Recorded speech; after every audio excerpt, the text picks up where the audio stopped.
Hi friends, இது உங்கள் குருஜி 360 சேனல்லேருந்து. இன்றைக்கி நம்ம எங்கே வந்திருக்கோம்னா, சென்னையில் புதுசாக ஓப்பன் பண்ணியிருக்க கிளாம்பாக்கம் பஸ் ஸ்டாண்டு, கிளாம்பாக்கம் பேருந்து நிலையம் எப்படி இருக்குதுன்னு சொல்லி பார்க்குறதுக்கு வந்தோம். இப்போ நான் சென்னையில் ஒரு வேலை விஷயமாக வந்துட்டு கிளாம்பாக்கம் பஸ் ஸ்டாண்ட் அப்படியே பார்த்துட்டு அப்படியே அங்கேருந்து கிளம்பலான்னு பார்த்தேன். எப்படி வந்தேன்றதை என்னோடய எக்ஸ்பீரியன்ஸை உங்களுக்கு ஷேர் பண்ணுறேன். வாங்க வீடியோக்குள்ளே போகலாம். இதுதான் என்ட்ரன்ஸு தாண்டி உள்ளே வந்தாச்சு. உள்ளே பார்த்திங்கன்னா நல்ல பிளாட்ஃபார்ம், நடைபாதைன்னு சொல்லுவாங்க இல்லையா, நடைமேடை பிளாட்ஃபார்ம் வந்து நல்லா போட்டிருந்தாங்க. இந்த ரைட் சைடு தான் பார்த்திங்கன்னா லோக்கல் பஸ். இப்போ நான் வந்த பஸ்ஸு லோக்கல் பஸ் புறம் பார்த்திங்கன்னா கோயம்பேட்டிலேருந்து நிறையா பஸ்ஸு கீழம்பாக்கத்துக்கு இருக்குது. வந்துட்டு இந்த ரைட் சைடு இறங்கிட்டு இந்த ரைட் சைட்லேருந்து எப்படி வரலான்றதை சொல்கிறேன். இங்கே என்ட்ரன்ஸில் பார்த்திங்கன்னா இந்த கீழம்பாக்கம் பஸ் ஸ்டாண்டுக்கு எப்படி போனோம், பார்க்கிங்கு மற்ற இது எல்லாமே எல்லா டீட்டெயிலுமே முன்னாடியே என்ட்ரன்ஸ்லேயே போட்டிருப்பாங்க.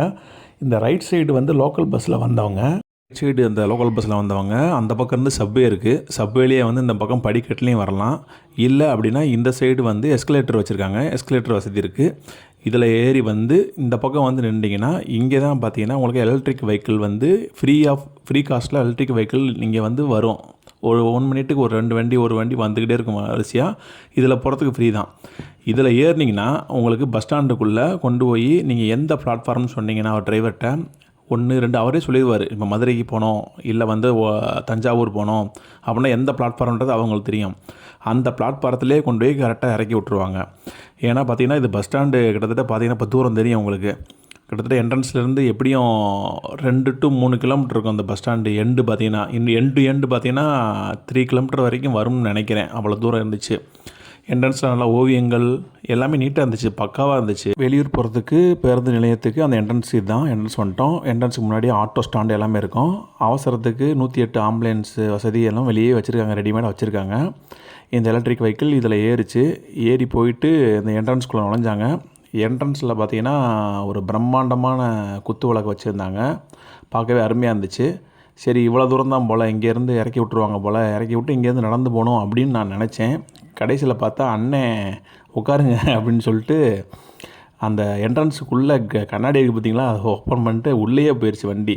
இது வண்டி எங்கே போகுதுன்னா, நம்ம பஸ் எங்கே நிற்கிதோ அங்கே வரைக்கும் கொண்டு போய் இறக்கி விட்றாங்க.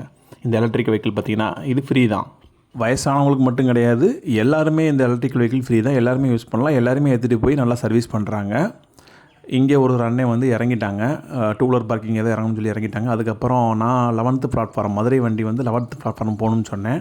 அந்த என்ட்ரன்ஸ்லேருந்து ஃபுல்லாக உள்ளே பார்த்தீங்கன்னா லாபி இருக்குது, ரெஸ்ட் எடுக்கிறதுக்கு நிறையா சேர்ஸ் எல்லாமே போட்டிருக்காங்க, ரெஸ்ட் எடுத்துக்கலாம். அதுக்கடுத்து இடையில அப்புறம் ஷாப்ஸ் எல்லாமே இருக்கும். இதை தாண்டி தான் பார்த்தீங்கன்னா பிளாட்ஃபார்ம். அவங்க வந்து 8வது பிளாட்ஃபார்ம் போக வேண்டியிருந்துச்சு. அதனால் வந்து கரெக்டாக ஸ்ட்ரைட்டாக அங்கே வந்து இறக்கி விட்டார். இறக்கி விட்டு வாங்க போகலாம் அப்படின்னாரு. ஆனால் இதுக்கு நடக்க பண்ணால் நான் நடந்து போய்க்கிறேன்னு சொல்லிட்டு அங்கேருந்து நான் வந்து நடந்தே வந்தேன். ஒவ்வொரு பிளாட்ஃபார்ம் மொத்தம் வந்து இது 14 பிளாட்ஃபார்ம் இருக்குது. ஒவ்வொரு பிளாட்ஃபார்மும் நல்ல லாங்காக ஒரு 20 பஸ்ஸு ஒரு சைடு, ஒரு பிளாட்ஃபாரத்துக்கு 20 பஸ்ஸு நிற்கிற அளவு நல்ல ஸ்பேஸ் இருக்குது. இது வந்து இதான் 11 பிளாட்ஃபார்ம். மதுரை பஸ் நிற்கிற இடம் வந்து இதுதான், பார்த்துக்குங்க. அடுத்து பஸ் ஸ்டாண்ட் ஃபுல்லாக என்னென்ன வசதி செஞ்சுருக்கான்றதுக்காண்டி பார்க்குறதுக்காண்டி போனோம். ஆர்ஓ வாட்டரு, ஒவ்வொரு பிளாட்ஃபாரத்துலேயும் ஆர்ஓ வாட்ரு. இது வந்து ஒரு பிளாட்ஃபாரம் கிடையாது, எல்லா பிளாட்ஃபார்மே ஆர்ஓ வாட்ரு வச்சுருக்காங்க. அதில் கை கழுவுறதுக்கும் தனியாக இருக்குது, குடிக்கிறதுக்கும் தனியாக இருக்குது. ஷாப்ஸ்லாம் பார்த்திங்கன்னா நிறையா ஷாப்ஸ் வரல, 1-2 ஷாப்ஸ் தான் ஓப்பன் பண்ணியிருக்காங்க. இதான் பிளாட்ஃபார்ம் சொன்ன மாதிரி பார்த்திங்கன்னா நல்ல ஸ்பேஸ் இருக்கும். அதுக்கப்புறம் பார்த்திங்கன்னா இது வந்து தாய்மார்களுக்கு பாலூட்டும் அறை, உள்ள ஃபேனு எல்லாமே இருக்குது, நல்லா வசதி இருக்குது. இதுக்கடுத்து பார்த்திங்கன்னா முக்கியமானது பார்த்திங்கன்னா கழிப்பறை நல்லா வந்து நம்ம மல்டிப்ளெக்ஸில் பார்க்குற மாதிரி நல்லா ஹைஜீனிக்காக இருக்குது. ஆண் பெண் அப்புறம் வந்து பார்த்திங்கன்னா மாற்றுத்திறனாளி, முக்கியமாக திருநங்கைகளுக்கு வந்து பாத்ரூம் வச்சுருக்காங்க. இதான் வந்து இந்த எண்டு நான் அங்கிட்டிருந்து வீடியோ எடுக்கல, சென்ட்ரலேருந்து வீடியோ எடுத்தனால இந்த எண்டு பிளாட்ஃபார்ம் நம்பர் 14 இதோட முடியுது இந்த எண்டு. இங்கே வந்து வேறு என்னென்ன வசதி இருக்குதுன்னு பார்க்கலாம். சார்ஜர் பாயிண்ட்டுமே பார்த்தீங்கன்னா ஒவ்வொரு பிளாட்ஃபார்மும் இருக்குது. எங்கேயாவது ஒரு இடத்துல கிடையாது, எவ்ரி பிளாட்ஃபார்ம் இந்த சார்ஜர் பாயிண்ட் போட்டிருக்காங்க. பஸ்ஸஸும் பார்த்திங்கன்னா ஃபுல்லாக இருந்துச்சு. நான் போன டைம் வந்து பார்த்திங்கன்னா 7:30 8 o'clock இருக்கும். 8 o'clock நிறையா பஸ்ஸு இருந்துச்சு.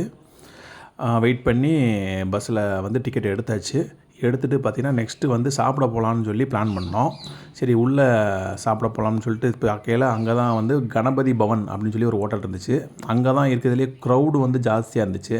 சரி, க்ரௌடு ஜாஸ்தியாக இருந்தால் சாப்பாடு இங்கே தான் நல்லாயிருக்கும் போல் அப்படின்னு சொல்லி தோசை ஆர்டர் பண்ணி சாப்பிட்டோம். 60 rupees 2 தோசை. சுமாராக தான் இருந்துச்சு. சாப்பாடுல வந்து பார்த்திங்கன்னா மதுரையை அடிச்சிக்கவே முடியாது கண்டிப்பாக. அதுக்கப்புறம் அந்த ரெஸ்ட் எடுக்கிறதுக்கு அங்கே சேர்ஸ் எல்லாம் பார்த்திங்கன்னா இருந்துச்சு. கொஞ்சம் பிளாஸ்டிக் சேர் தான், ஆனால் இப்போதைக்கு புதுசாக இருக்கனால நல்லா இருந்துச்சு. மேம்பேட்லேருந்து கீழம்பாக்கத்துக்கு மினிமம் 1½ ஹவர் 1¼ மணி நேரம் வரைக்கும் வரும். அதை பார்த்து அட்ஜஸ்ட் பண்ணி நீங்கள் கிளம்பி வாங்க.